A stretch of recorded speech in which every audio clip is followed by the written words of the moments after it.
Hi friends, இது Sandhya healthy cooking channel. இன்றைக்கி இந்த வீடியோவில் பெரும்பயிறு சுண்டல் எப்படி பண்ணலாம் அப்படின்னு பார்க்கலாம். ரொம்ப ஈஸியாக நம்ம குக்கரில் இதை வேக வைக்க போகிறோம். இப்போ இதுக்காக இந்த பெரும்பயிறு எடுத்திருக்கேன். இது பார்த்திங்கனாவே உங்களுக்கு தெரியும். எங்கள் ஊரில் இதை பெரும்பயிறுன்னு சொல்லுவாங்க. ஒரு சில ஊரில் தட்டைப்பயிறு அப்படின்ட்டு சொல்லுவாங்கன்னு நினைக்கிறேன். இப்போ இந்த பயிர் நல்லா காஞ்சிருக்கு. இதை நல்லா க்ளீன் பண்ணிவிட்டு 1 மணி நேரம் ஊற வச்சிடலாம். நம்ம ஊற வச்சு வேக வச்சோம் அப்படின்னா கொஞ்சம் சீக்கிரமாக வந்துடும். அப்படி இல்லைன்னா நம்ம குக்கரில் இன்னுமே 2-3 விசில் வேக வைக்க வேண்டியது இருக்கும். அதனால் நான் ஒரு மணி நேரத்துக்கு இதை ஊற வச்சுக்கிட போகிறேன். முதல்ல நல்லா கழுகிடலாம். அதுக்கு முன்னாடி கல் ஏதாவது இருக்குதா அப்படின்ட்டு நீங்கள் செக் பண்ணிக்கிடுங்க. ஏன்னா பயிறு கூடலாம் கல் இருந்ததுன்னா நம்ம மென்று சாப்பிடும்போது பல்லில் கடிப்பட்டுரும். அதுக்கப்புறமா அது சாப்பிட்ற மூடே நமக்கு இருக்காது. அதனால் இதை நல்லா சுத்தம் பண்ணி எடுத்து வச்சுட்டு இப்போ நான் தண்ணி விட்டு 1 மணி நேரம் ஊற வச்சுக்கிட போகிறேன். இப்போ இது வேக வைக்கிறதுக்காக நான் குக்கரில் தான் வேக வைக்க போகிறேன். இப்போ நம்ம சாதா பாத்திரத்துலேயும் போட்டு வேக வைக்கலாம். ஆனால் அது ரொம்ப நேரம் ஆகும். ஏன்னா இந்த பயிரோட சைஸும் கொஞ்சம் பெருசாக இருக்கும்.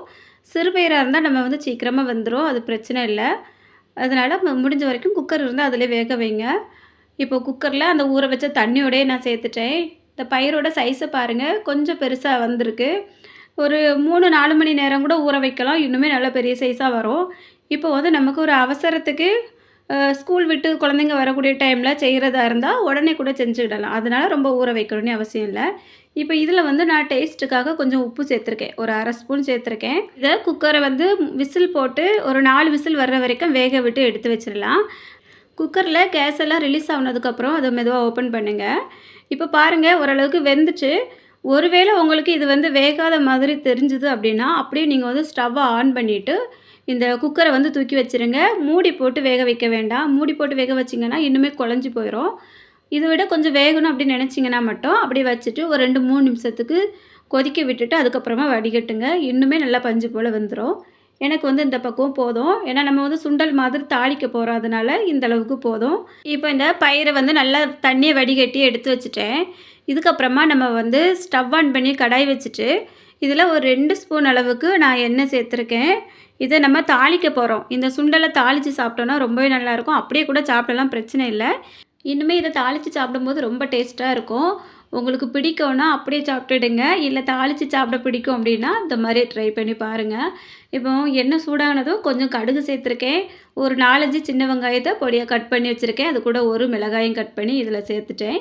இது கொஞ்சம் வதங்கினதுக்கப்புறமா நம்ம ஒரு 1/4 கப் அளவுக்கு தேங்காய் துருவல் சேர்த்துடலாம். தேங்காய் துருவலும் சேர்க்கும்போது ரொம்ப நல்லாயிருக்கும். அதோட டேஸ்ட் பிடிக்காதுன்னு யாருமே சொல்ல மாட்டாங்க. யாருமே சாப்பிட மாட்டேன் அப்படிங்கிறவங்களுக்கு கூட நீங்கள் இந்த மாதிரி தாளித்து கொடுக்கும்போது ரொம்ப விரும்பி சாப்பிடுவாங்க. இப்போ இந்த தேங்காயும் இது கூட சேர்த்துட்டேன். லைட்டாக ஒரு 2 கலர் கிளறி விட்டாலே போதும். அதுக்கப்புறமா நம்ம வடித்து வச்சுருக்க பயிரை இது கூடலாம் சேர்த்துடலாம்.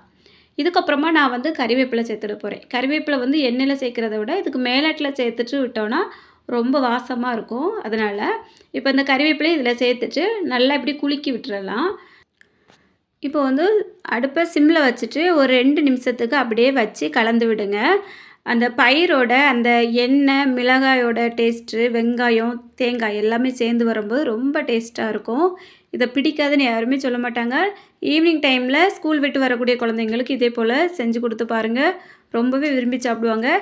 இன்றைக்கி இந்த வீடியோ உங்களுக்கு பிடிச்சிருக்கோன்னு நினைக்கிறேன். பிடிச்சிருந்தா ஒரு லைக் பண்ணிடுங்க. அப்படியே நம்ம சேனலை சப்ஸ்கிரைப் பண்ணிவிட்டு பக்கத்தில் இருக்க பெல் பட்டனை ஆன் பண்ணிடுங்க. அப்போ நான் அடுத்து அப்லோட் பண்ணக்கூடிய வீடியோஸ் எல்லாமே உடனுக்குடன் உங்களுக்கு நோட்டிஃபிகேஷனில் வரும். மிஸ் பண்ணாமல் எல்லா வீடியோஸையும் பார்க்கலாம். இது வரைக்கும் அந்த வீடியோ பொறுமையாக பார்த்த எல்லாருக்கும் ரொம்ப நன்றி. வணக்கம்.